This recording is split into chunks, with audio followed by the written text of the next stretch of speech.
Hello dear students, मैं दीपक कुशवाहा अपने YouTube channel the maths world में आप सभी का स्वागत करते हैं। बच्चों, हम अंतरिक्ष में बिंदु का आज पार्ट 4 लेकर आपके सामने उपस्थित हुए हैं। पार्ट 3 के वीडियो में हमने आपको दिक् कोण के बारे में बताया था, दिक् कोज्याओं के बारे में बताया था और भी कई महत्वपूर्ण हेडिंग्स के बारे में हमने पार्ट 3 में चर्चा की हुई थी। अगर आपने इस चैप्टर के पार्ट 3 को नहीं देखा हुआ है तो हम उसका डिस्क्रिप्शन में लिंक दे दिए हैं, आप उसको भी ज़रूर देखें, तभी आपको ये पार्ट 4 ज़्यादा सही तरीके से समझ में आएगा। तो बच्चों, हमने बताया था कि जो दिक् कोण है उसको हम अल्फा, बीटा और गामा से डिनोट करते हैं। जो दिक् कोज्याएं होती हैं उनको हम एल, एम और एन से डिनोट करते हैं। जो एल बराबर है उसकी वैल्यू होती है कॉस अल्फा, एम की वैल्यू होती है कॉस बीटा, एन की वैल्यू होती है कॉस गामा। बच्चों, इसी में एक हमने आपको रिलेशन भी बताया था कि जो L square plus M square plus N square की वैल्यू है वो 1 होती है और cos square alpha plus cos square beta plus cos square gamma की जो वैल्यू होती है वो 1 होती है, क्योंकि एल बराबर है कॉस अल्फा तो एल स्क्वायर बराबर हो जाएगा कॉस स्क्वायर अल्फा। इसी तरीके से बच्चों, इस सर्वसमीका के ऊपर आधारित एक छोटी सी प्रमेय है, सर्वसमीका है, इसको भी हम प्रूफ कर लेते हैं। अधिकतर कई बार ये एग्जाम्स में आपसे पूछी जा चुकी है। कह रहे हैं कि प्रूफ करिए sine square alpha plus sine square beta plus sine square gamma की जो वैल्यू है वो 2 के बराबर है। ये इंपॉर्टेंट रख लीजिए, 2 नंबर में पूछी जा सकती है आपसे। तो बच्चों, कैसे प्रूफ करेंगे? जैसा कि हम जानते हैं, as we know that cos square alpha plus cos square beta plus cos square gamma की जो वैल्यू है वो 1 होती है और हमें पता है कि sine square alpha plus sine square alpha plus cos square alpha की जो वैल्यू होती है वो 1 होती है। यहाँ से अगर हम कॉस स्क्वायर अल्फा की वैल्यू निकालें तो क्या हो जाएगी? 1 माइनस साइन स्क्वायर अल्फा। इसी तरीके से अगर हम कॉस स्क्वायर बीटा की वैल्यू निकालें तो वो क्या हो जाएगी? 1 माइनस साइन स्क्वायर बीटा। इसी तरीके से अगर हम कॉस स्क्वायर गामा की वैल्यू निकालें तो वो क्या हो जाएगी? 1 माइनस साइन स्क्वायर गामा। तो बच्चों, ये सारी वैल्यूज़ को हम यहाँ पर पुट कर लेते हैं। कॉस स्क्वायर अल्फा की प्लेस पे क्या रखेंगे? 1 माइनस साइन स्क्वायर अल्फा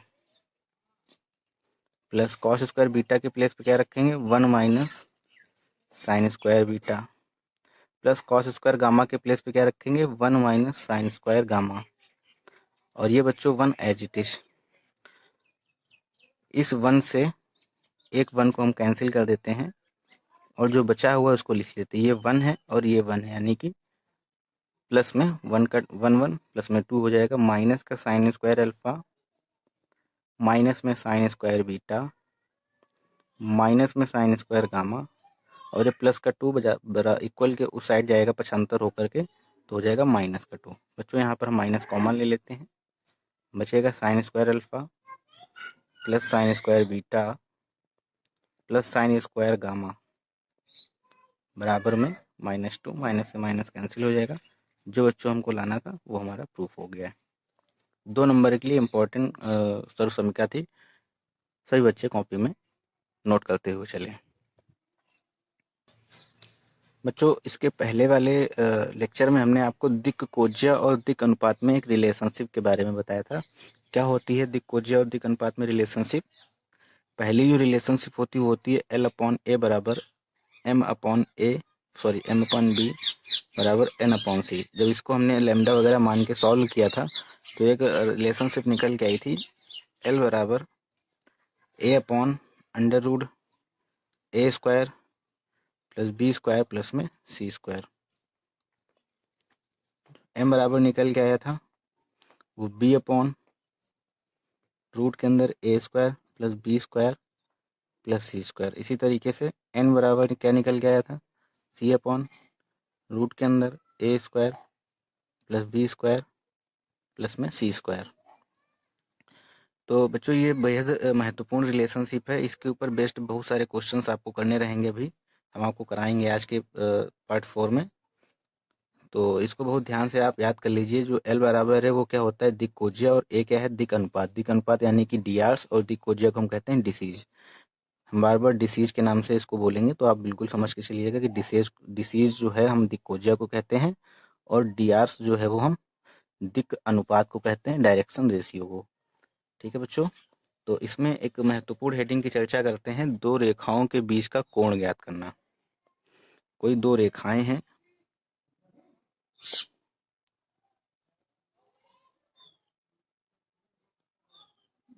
बीच का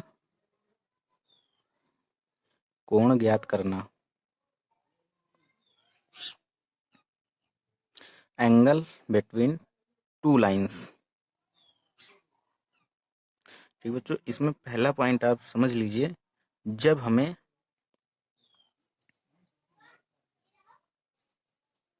दोनों रेखाओं की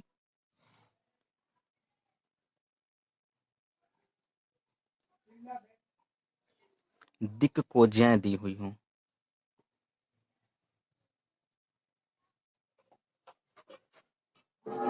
दिक् कोज्याएं ज्ञात हों, दिक् कोज्याएं मतलब L1 M1 N1, ये पहली बिंदु है, मतलब दो रेखाओं जो है, पहली रेखा की दिक् कोज्या जो है L1 M1 N1 है, एंड और दूसरी जो बिंदु है, दूसरी जो रेखा है उसकी दिक् कोज्या L2 M2 N2 है, दिक् कोज्याएं ज्ञात हों।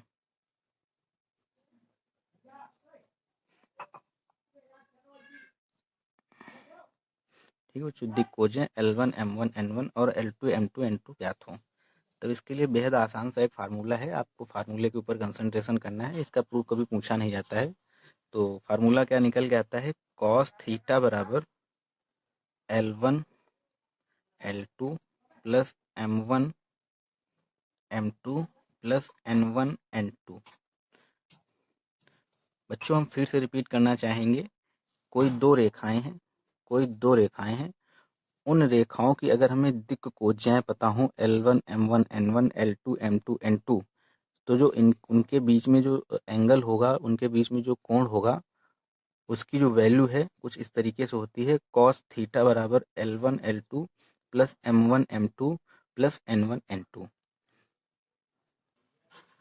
आशा करते हैं बच्चों यहाँ तक समझ में आया होगा। अब इसमें भी दो कंडीशन होती हैं, जो दोनों रेखाएं हैं अगर वो परस्पर लंब हैं तब क्या कंडीशन बनेगी एंगल्स की, और अगर दोनों रेखाएं परस्पर समानांतर हैं तब क्या कंडीशन बनेगी। सभी बच्चे बिल्कुल ध्यान से देखेंगे। जो दोनों रेखाएं हैं वो परस्पर लंब होंगी कब, मान लो एक रेखा ये अगर परस्पर लंब होंगी कब, ABCD दो रेखाएं हैं, ये लंब होंगी जब जो थीटा की वैल्यू है वो किसके बराबर होगी, 90 के।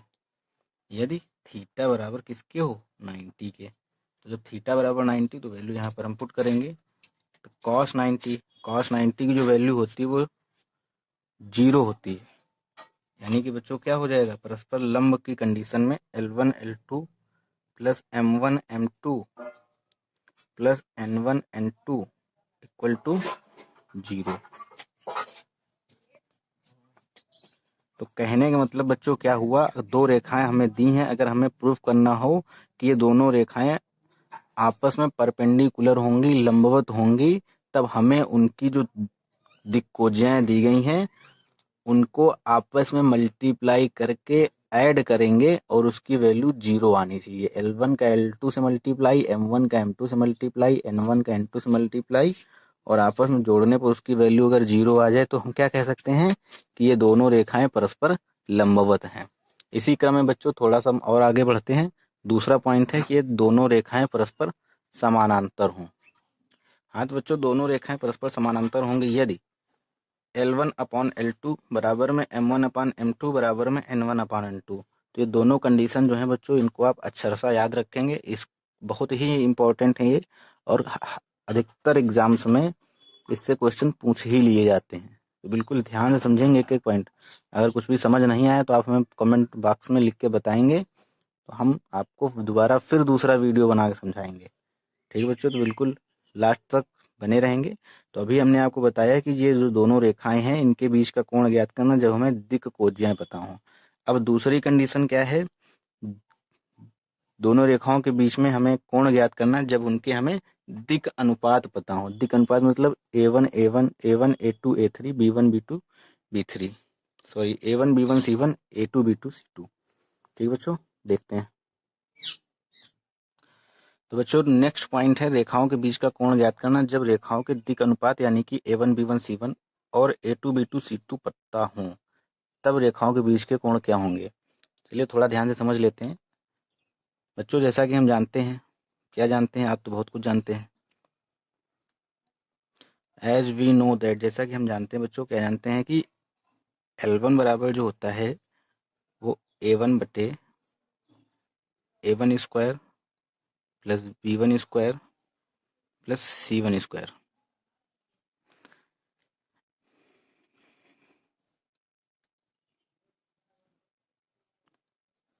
और बच्चों M1 बराबर क्या जानते हैं, क्या हो जाएगा, B1 अपान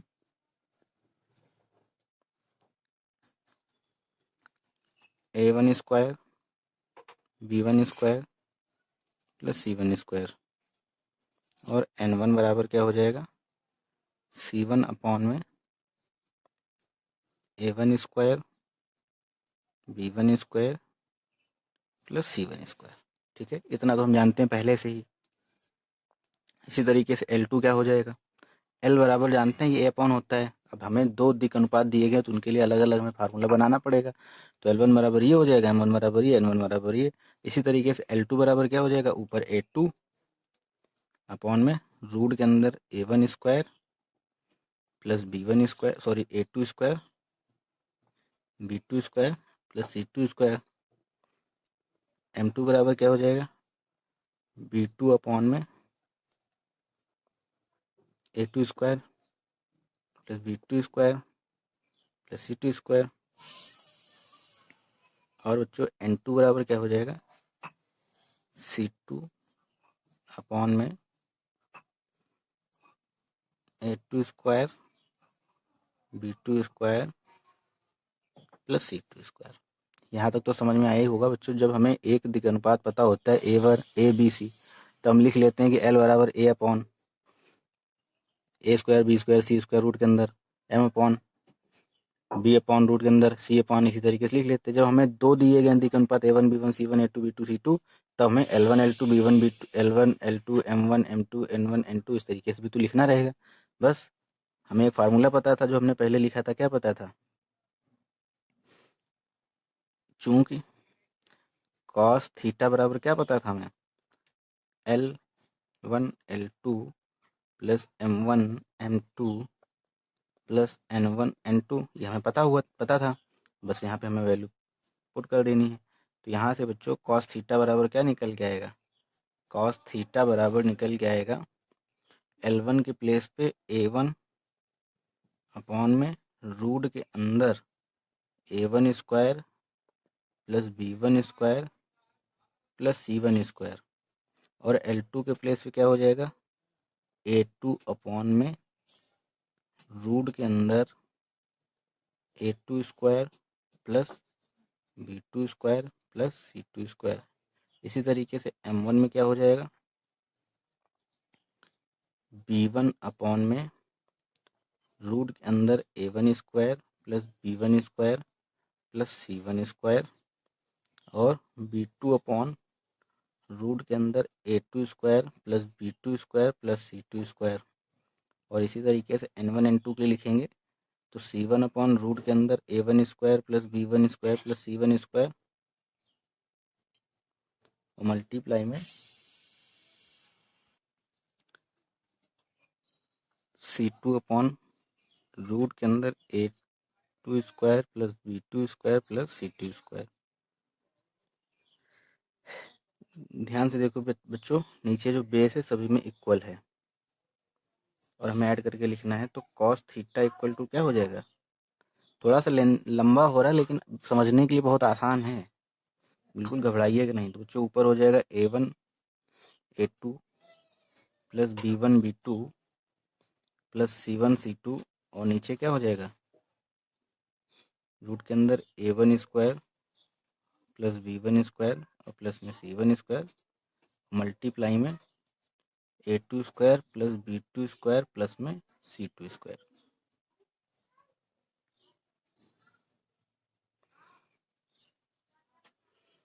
तो यहाँ तक तो बच्चों समझ में आया होगा। इसको इक्वेशन नंबर फर्स्ट मान लीजिए। तो कहने का मतलब एक रिलेशन सामने आ गया है कि रेखाओं के बीच का कोण ज्ञात करना जब उनके दिक अनुपात पता हो, A1 A2 B1 B2 C1 C2 पता हो, तो हम इस तरीके से इस फार्मूले में रख के थीटा की वैल्यू यहाँ से निकाल सकते हैं। और इसमें भी बच्चों अब दो कंडीशन बनेंगी, जब दोनों रेखाएं जो हैं जिनकी हमें दिक अनुपात पता हो अगर वो समानांतर हों और लंबवत हो तब क्या होगा। तो बच्चे बिल्कुल ध्यान से देखेंगे और इस फार्मूले के ऊपर कंसंट्रेशन करेंगे। जब हमें दिक अनुपात पता होता है तब ये फार्मूला, दिक् कोज्याएं पता हो तब ये फार्मूला लगाते हैं। जब हमें दिक् अनुपात पता हो तब A1 A2 B1 B2 C1 C2 वाला फार्मूला लगाते हैं। जब हमें दिक् कोज्याएं पता होती हैं तब उसमें केवल L1 L2 M1 M2 N1 N2 आता है। ए वाला कोई सीन नहीं रहता, ए बी सी वाला। और जब हमें दिक् अनुपात पता हो तो उसमें L M N वाला कोई सीन नहीं रहता है। ठीक है, देखने से पता चल रहा होगा आपको, नोट कर लीजिए बच्चों। जिन रेखाओं के हमें दिक् अनुपात पता है अगर वो लंबवत हैं तब क्या होगा, जो थीटा की वैल्यू है वो 90 हो जाएगी। थीटा की वैल्यू 90 तो बच्चों cos 90 बराबर इतना, cos 90 की वैल्यू 0, यानी कि 0 बराबर में A1 A2 plus B1 B2 plus C1 C2, और नीचे अपॉन में जो लिखा हुआ है ये उधर जाके 0 हो जाएगा। तो बच्चों आप समझ पाए होंगे कि जब रेखाएं परस्पर लंबवत होंगी तब A1 A2 plus B1 B2 plus C1 C2 की वैल्यू किसके बराबर होनी चाहिए, 0 के बराबर होनी चाहिए। और जब हमें दिक् कोज्याएं पता हों और कहा जाए कि सिद्ध करो दोनों रेखाएं लंबवत होंगी तब क्या होना चाहिए, L1 L2 plus M1 M2 plus N1 N2 बराबर में 0 प्रूफ करना है। और जब हमें दिक् अनुपात पता हो तब हमें A1 A2 B1 B2 C1 C2 को 0 के इक्वल प्रूफ करना है। सभी बच्चे इस बात को ध्यान से समझ लें। अब इसी में दूसरी कंडीशन बनती है जब रेखाएं परस्पर समांतर हों। यदि रेखाएं परस्पर समांतर हों तब वही हमें लिख लेना है कि A1 अपॉन A2 इक्वल में B1 अपॉन B2 इक्वल में C1 अपॉन C2। जब हमें दिक् अनुपात पता हो तब ये फार्मूला, जब दिक् कोज्याएं पता हो तो L1 अपॉन L2 बराबर में M1 अपॉन N2 बराबर में N1 अपॉन N2। आशा करते हैं सभी बच्चों को समझ में आया होगा। सभी बच्चे या तो स्क्रीनशॉट ले लें या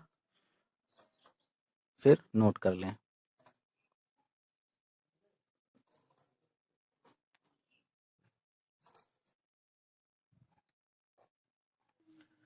बच्चों इनके ऊपर आधारित हम एक दो प्रश्न कर लेते हैं, तब आपको ये जो हमने हेडिंग्स बताई हैं ये आपको पूरी तरीके से समझ में आएंगी।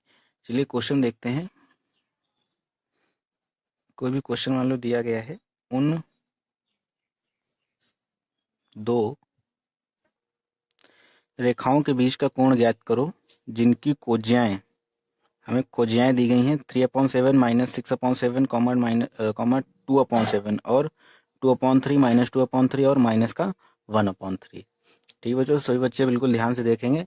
हमने आपको बताया था कि जब कोज्याएं हमें दी गई हों तब फार्मूला क्या होता है, कॉस थीटा बराबर में L1 L2 प्लस में M1 M2 प्लस में N1 N2। अब बताइए बच्चों, हमें थीटा की वैल्यू यहाँ से निकालनी रहेगी।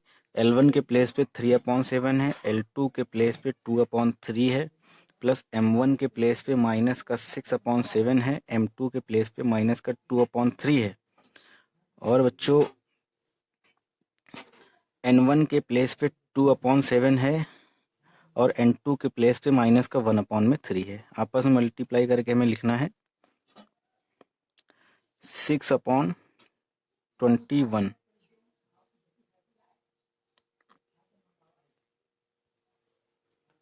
प्लस में 18/21 माइनस में 2/21। तो बच्चों 21 बेस सभी में इक्वल है, एलसीएम हो जाएगा 6 प्लस 18 माइनस का 2, तो ये बच्चों हो जाएगा 24 से ये बच्चों यहाँ पे 12 होगा, सॉरी 12, 20 से 2 गए, सॉरी 18 माइनस 2 यानी कि 16, यानी कि 16/21। तो बच्चों थीटा बराबर क्या हो जाएगा, ये कॉस थीटा बराबर हमें थीटा की वैल्यू निकालनी है, तो कॉस इनवर्स 16/21 यही हमारा आंसर है। ठीक है बच्चों, आशा करते हैं सभी को समझ में आया होगा। 2 नंबर के लिए बेहद महत्वपूर्ण टाइप है ये, और समझ के चलेंगे सभी बच्चे। अब एक क्वेश्चन कर लेते हैं जिसमें हमें दिक् अनुपात पता हो, डायरेक्शनल रेशियो यानी कि DRs पता हो। ये भी हमें डिसीज दिए हुए थे। हमें उन रेखाओं के बीच का एंगल बताना है जिनके DRs दिए हो। क्वेश्चन दिया गया है, उन दो रेखाओं के बीच का कोण ज्ञात कीजिए जिनके दिक् अनुपात यानी कि DRs हमें दिए गए हैं। क्या बताया है बच्चों, हमें A1 A2 A3 सॉरी बच्चों, मतलब हमें पता है A1 B1 C1 and A2 B2 C2 क्या दिए गए हैं, 12 8 9 एंड 3 - 4 एंड 0। ये हमें A1 B1 C1 A2 B2 C2 की वैल्यू दी हुई है। क्या फार्मूला होता है, हमने आपको बताया था, जब हमें डी आर्स दिए हों, कॉस थीटा बराबर में A1 A2 plus B1 B2 plus में C1 C2 और नीचे अपॉन में दो रूट होते हैं, पहले वाले में A1 square plus B1 square plus C1 square और बच्चों दूसरे वाले रूट में A2 स्क्वायर प्लस में B2 स्क्वायर प्लस में C2 स्क्वायर। बस हमें सिंपल सी वैल्यू पुट करनी है। चलिए देखते हैं कैसे। A1 A2 plus B1 B2 plus C1 C2। A1 के प्लेस पे 12 है, A2 के प्लेस पे 3 है, प्लस B1 के प्लेस पे 8 है, B2 के प्लेस पे -4 है, प्लस C1 के प्लेस पे 9 है और C2 के प्लेस पे 0 है। नीचे रूट के अंदर इसी तरीके से लिखेंगे, A1 का स्क्वायर प्लस B1 का स्क्वायर प्लस C1 का स्क्वायर यानी कि 12 का स्क्वायर करेंगे, प्लस में 8 का स्क्वायर करेंगे, प्लस में 9 का स्क्वायर करेंगे और रूट के अंदर 3 का स्क्वायर करेंगे, -4 का स्क्वायर करेंगे और प्लस में 0। तो ये बच्चों क्या आएगा, 36 - 32, ये 0 हो जाएगा। नीचे ये बच्चों हो जाएगा 144 प्लस 64 81, 4 4 8 9, 289।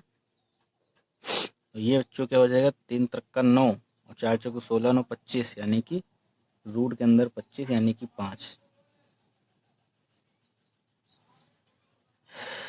तो इम्प्लाइज दैट कॉस थीटा बराबर में क्या हो जाएगा, 36 से 32 चलेगा यानी कि बच्चा 4 अपॉन में ये 17 का स्क्वायर होता है और ये 5 का स्क्वायर रूट होता है। यानी कि बच्चों कॉस थीटा यानी कि थीटा इक्वल में कॉस इनवर्स ब्रैकेट के अंदर 4 अपॉन में 85। आशा करते हैं सभी बच्चों को समझ में आया होगा। बहुत ही इम्पोर्टेंट टाइप है ये, बहुत ही इम्पोर्टेंट क्वेश्चंस हैं जो हम आपको करा रहे हैं। सभी बच्चे या तो स्क्रीनशॉट ले लें या फिर नोट कर लें।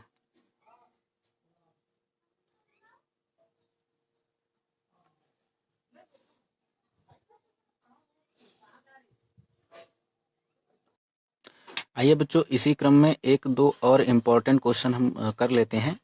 सभी बच्चे बिल्कुल ध्यान से। कह रहे हैं क्वेश्चन में बिंदुओं 4 8 3 एंड 9 - 2 - 7 को मिलाने वाली रेखा के डीआर्स और डीसीज ज्ञात कीजिए।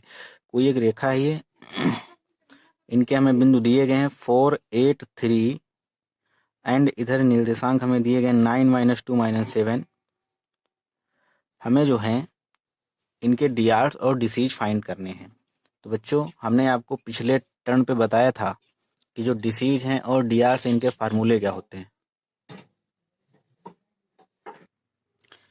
तो दिक् अनुपात होता है वो डीआर्स बराबर होता है x2 - x1, y2 - y1, z2 - z1। और जो दिक् कोज्या है, दिक् अनुपात मतलब a1 b1 abc मान लो, या तो फिर a1 b1 c1 मानने की जरूरत नहीं, abc। और जो दिक् कोज्या है lmn क्या होता है, lmn बराबर होता है x2 - x1 बटे ab, y2 - y1 बटे ab और z2 - z1 बटे ab। मान लो बच्चों ये कोई दो बिंदु हैं, इनके हमें निर्देशांक दिए गए x1 y1 z1 और इसके निर्देशांक दिए गए x2 y2 z2।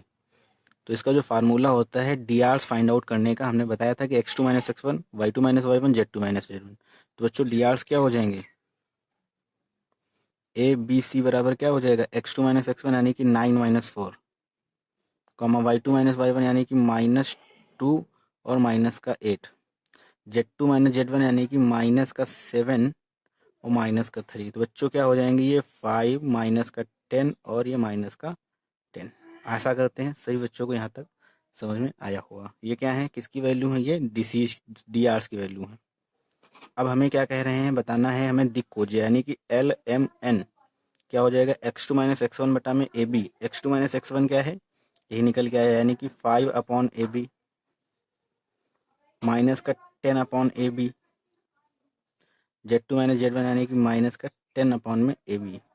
अब बताइए बच्चों AB क्या है। हमने आपको बताया था कि जो AB है वो दो बिंदुओं के बीच की दूरी का फार्मूला हमने आपको बताया था AB बराबर रूट के अंदर x2 माइनस x1 का whole square plus y2 minus y1 का होल स्क्वायर प्लस में Z2 माइनस Z1 का होल स्क्वायर। तो बच्चों क्या हो जाएगा, ये x2 माइनस x1 की वैल्यू भी आपने निकाल ली। क्या आई है x2 माइनस x1 की वैल्यू 5 का स्क्वायर, y2 माइनस y1 की वैल्यू में निकाली है आपने -10 का स्क्वायर, और Z2 माइनस Z1 की वैल्यू भी आपकी क्या हो जाएगा, ये 25 प्लस में 100 और प्लस में 100, 100 प्लस 100 यानी कि 200 प्लस 25 यानी कि 225 यानी कि 15। ठीक है बच्चों, 15 ही तो आएगा।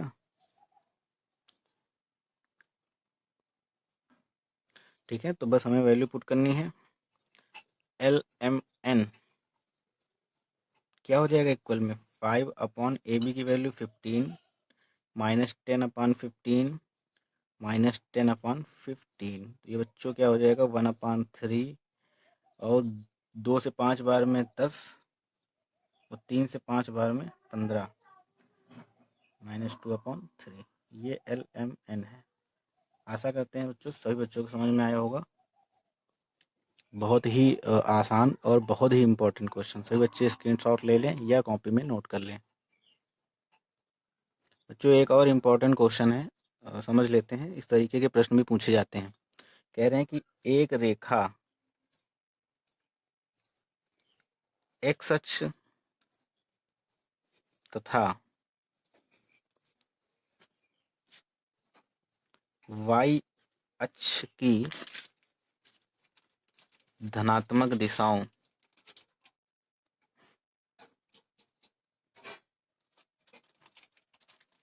के साथ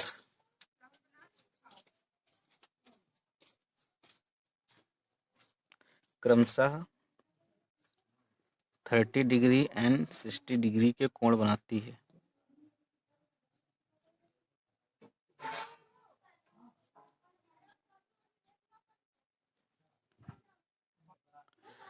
रेखा जेड अक्ष से बना कोण ज्ञात कीजिए। ठीक है बच्चों, फिर से समझ लीजिए। एक रेखा एक्स अक्ष तथा वाई अक्ष की धनात्मक दिशाओं के साथ में जो है 30 डिग्री एंड 60 डिग्री के एंगल्स बनाती है। हमें जेड एक्सिस से बने हुए कोण को ज्ञात करना है।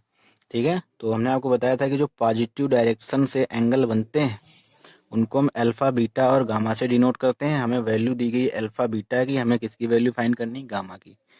ठीक है, तो लिखिए माना जेड अक्ष से बना कोण जो है वो गामा है। समझ लीजिए बच्चों, हमें दिया गया है अल्फा बराबर 30 जो कि एक्स अक्ष की पॉजिटिव दिशा से बना हुआ कोण है, बीटा बराबर 60 जो कि वाई अक्ष की पॉजिटिव दिशा से बना हुआ कोण है। हमने मान लिया कि जेड अक्ष की जो पॉजिटिव दिशा से बना हुआ कोण है वो गामा है। ठीक है बच्चों, तो हम जानते हैं कि एल बराबर होता है कॉस अल्फा।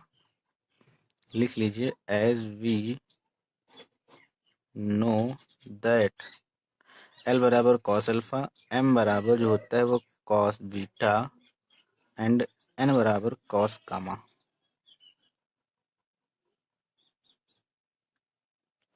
तो यहाँ से बच्चों क्या आ जाएगा, एल बराबर कॉस अल्फा के प्लेस पे क्या रखेंगे 30 कॉस 30, एम बराबर कॉस बीटा के प्लेस पे 60 और एन बराबर कॉस गामा। तो हमें पता ही नहीं है तो कॉस गामा रखेंगे। तो यहाँ से बच्चों एल बराबर क्या आ जाएगा, कॉस 30 की जो वैल्यू होती है, कॉस 30 की वैल्यू √3/2, कॉस 60 की वैल्यू 1/2 और एन बराबर कॉस गामा। और बच्चों आप जानते हो एंड आल्सो लिख लीजिए, जैसा कि हम पुनः जानते हैं। और क्या जानते हैं, एल स्क्वायर प्लस में एम स्क्वायर प्लस में एन स्क्वायर बराबर में होता है 1। एल की वैल्यू है √3/2 का होल स्क्वायर प्लस एम की वैल्यू है 1/2 का होल स्क्वायर प्लस एन की वैल्यू है कास गामा का होल स्क्वायर बराबर में 1। तो बच्चों कॉस गामा का होल स्क्वायर बराबर में क्या आ जाएगा 1 माइनस का 3/4 और प्लस में 1/2। तो ये बच्चों हो जाएगा 1 माइनस नीचे 4 एलसीएम, यानी कि यहाँ पे 3 यहाँ पे प्लस का 2। तो ये बच्चों हो जाएगा 3 2 5, 5/4 यानी कि 1,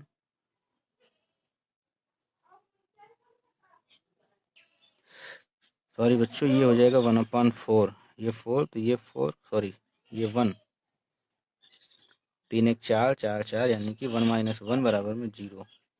यानी कि बच्चों जो कॉस गामा की वैल्यू है वो 0 आ गई, यानी कि कॉस कॉस कितने का मान 0 होता है, तो कॉस 90 का मान 0 होता है, कॉस 90। तो बच्चों गामा की जो वैल्यू है वो क्या हो जाएगी 90।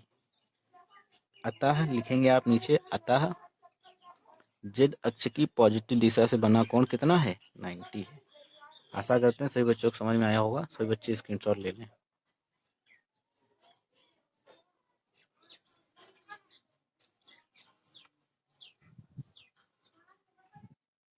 बच्चों आज के लेक्चर में बस यहीं तक।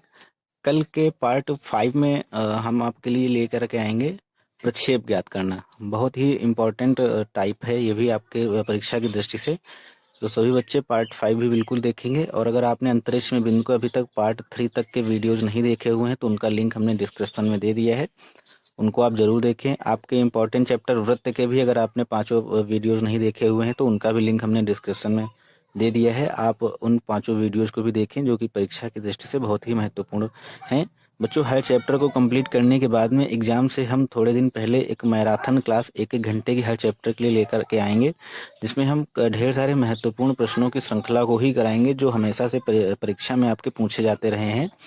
तो बच्चों इस चैनल को आप सब्सक्राइब कर लें अगर अभी तक आपने सब्सक्राइब नहीं किया है, क्योंकि ये जो चैनल है हमारा ये आपके अप्लाइड मैथमेटिक्स सेकंड के पर्पज से ही बनाया हुआ है। तो हम चाहते हैं कि आपको पूर्ण सफलता मिले आपके मैथ विषय में। हम चाहते हैं कि आप 50 में 45 प्लस का टारगेट लेके चले और 45 प्लस मार्क ही गेन करें। तो बच्चों हम आपकी बहुत अच्छी तैयारी कराने वाले हैं, बस ज़रूरत है आपके सहयोग की। सहयोग आपको किस तरीके से करना है, बस आपको वीडियो को लाइक करना है और अपने सभी दोस्तों में इस वीडियो को शेयर करना है।